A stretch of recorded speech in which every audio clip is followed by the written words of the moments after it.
guys, and welcome back to the channel. I'm Michelle. And I'm Ken, and today we're here to review Stopmotion, a new horror film that was a Shudder exclusive, I'm pretty sure. But yeah, I'm excited to talk about this one. I feel like there's some stuff to get into for sure. But yeah, we watched it on Blu-ray. Yeah, we watched it on Blu-ray. I got the Blu-ray right here. It's Very cool IFC cover. Films as well. So I know that they're in collaboration with Shudder Okay. on some stuff. But before we get into it, guys, hit the subscribe button if you haven't already. We talk about movies and TV on this channel. And also, like this video. Like the video, like she said. And then comment down below if you saw this movie. I don't feel like a ton of people saw this film. I don't feel like it was super well known, but I definitely saw some reviews here and there. Yeah. But let us know your thoughts if you watched it or if you're going to watch it in the comments section below. Okay, so let's talk about Stopmotion. This movie was directed by a guy named Robert Morgan. And I was looking back through his filmography. It looks like he's done a lot of shorts that were stop motion. Oh, okay. So he has a background in stop motion animation. Yeah. So very cool. Yeah, I just remember seeing like all the stop motion stuff for this movie. Mm-hmm. The creepy little like baby doll looking figure. Creepy imagery. Yeah, it honestly, it reminded me of like an undeveloped fetus. Like it was pretty creepy when I saw it. And so yeah, I definitely was intrigued to see this. Yeah. I didn't really know what to expect with it. And I feel like, you know, by the end of it, I will say that there is it kind of just like, what would you say, goes out of left field, and it just like turns into something completely different, and it gets kind of wild. I was a little surprised. It does get wild. Yeah, I thought that this was, I don't know if we're getting into our thoughts yet, but I thought it was a pretty decent horror film. Yeah, I mean, I don't feel like you liked it that much. It was okay. It was reminiscent of other films that I mentioned while we were watching it, like films like Possessor, but I didn't feel like, I don't know, I didn't feel like they had a handle on what their story was going for, I guess. Well, I think maybe they did, but I just wasn't compelled by it. Yeah, I think sometimes you're not the best at interpreting what movies mean. Oh, wow. Now it's my fault. Well, I'm just going to say, I feel like I've had some time to think about it, and I definitely feel like I have a good grasp about what this movie is about. It basically is primarily focused on this woman, and she kind of like grew up with a mother who, they both are like into stop motion, or I don't know if you would say she was into it, but I feel like because her mom was into it, yeah, she kind of just naturally got into it. Her mother was obviously, pushed her into that field to help her. Yeah. And it was a borderline, I would say, abusive relationship. Yeah, for sure. So, that's kind of the setup. She's helping her older mother with this, stop motion project. And it just, transpires from there. But I feel like as far as the stop motion stuff goes, that's definitely like the big highlight of this film, at least to me. I think that stuff is so cool. It's so interesting. I definitely have like a really great respect for stop motion, because I know that it has to be such a tedious process to, just like move these little figures, bit by bit to tell a story. Yeah. Like, it really is very cool. And so, which they kind of, they take you through that process a little bit. Yeah. It's not as extensive as I was maybe wanting it to be. But I feel like they do a good job of just portraying like what exactly a stop motion artist has to do in the day-to-day, I guess. Without like giving too many spoilers or going too far into it, I feel like at the end of the day, this was kind of a movie about what an artist kind of puts themselves through when they're creating. Yeah. I feel like it kind of, by the end of it, it kind of shows that some artists give it everything they've got, and there's just nothing left by the end. Yeah. That's kind of what I took from it. I understand that, but my problem was, I guess, just the way they set everything up with her and her relationship with her mom. And I didn't I guess I didn't understand or get like her passion for it from the beginning. So I didn't understand like how important it was to her, and why she would go to such lengths with the art. So I guess that's where my disconnect kind of comes from. Yeah, I think it just kind of, again, goes back into that, like, abusive relationship and Yeah. how sometimes it just kind of has a hold of you. Yeah. I guess it was kind of trying to say that she, from a young age, had that artist inside of her, that was stifled by her mother.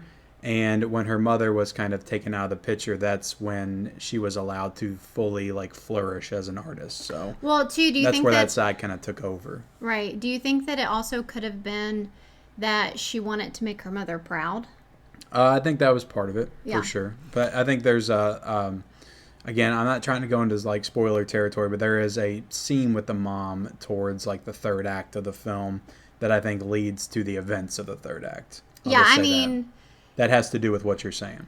yeah. Again, it's hard to, sometimes it's hard to talk about these things without giving too much away. Cause Especially a definitely, movie like this, because there's just a lot of things that are, I feel like, were very vague to well, me. yeah, I was going to say this movie is very like heavily reliant, or it's very like symbolic symbolism, metaphors, all that kind of stuff. This definitely is not necessarily that like straightforward film. You definitely have to kind of, I don't know, think outside the box a little bit, I feel like. A lot of blending of what's real and what's not real. I mean, she's Yeah. doing the stop motion stuff, then it cuts to what she presumably did for the movie and like kind of shows that on screen. So the movie's like almost part stop motion in some parts of the film. Yeah, I don't know. Like, again, it was just really cool to see that stop motion stuff happening. These little figures or creatures or characters that she creates. Just very interesting to me. Obviously it's got this like very specific look to it. It's just really, well, she creates them in very grotesque disturbing, and disgusting and disturbing ways. Yeah, for sure. But I just think that kind of stuff, it just looked really neat and kind of brings something different, to like the normal film that you watch. Yeah. So I definitely could appreciate that.